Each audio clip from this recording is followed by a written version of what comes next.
আলহামদুলিল্লাহ, এখন আছি জাবালে নূর পাহাড়ের সবচেয়ে উঁচা চূড়ায়, যেটার ছায়াটা এখন সূর্যের আলোর জন্য সবচেয়ে ভালো করে দেখা যাচ্ছে।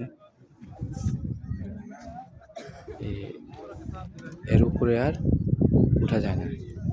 এখন ছায়াতে যে শেপটা দেখা যাচ্ছে, এই পাহাড়ের শেপটা আমরা রাস্তা থেকে এরকমই দেখি। এই পাহাড় থেকে একসময় বাইতুল্লাহ শরীফ দেখা যেত।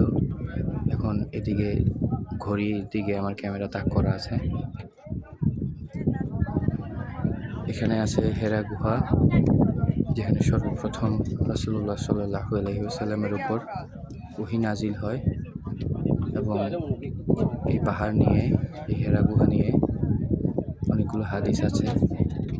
এবং যারা এই পাহাড় সম্পর্কে জানেন, তারা জানেন যে এই পাহাড় পৃথিবীর সবচেয়ে উত্তম এবং সবচেয়ে পবিত্র ভালোবাসারও একটি নিদর্শন।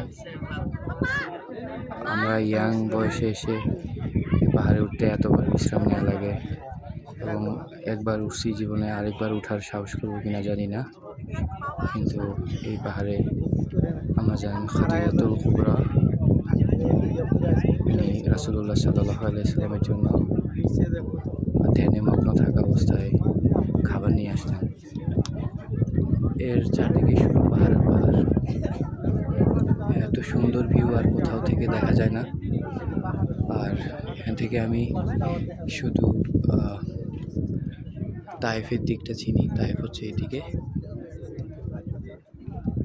আর ওই দিকটা হচ্ছে আবার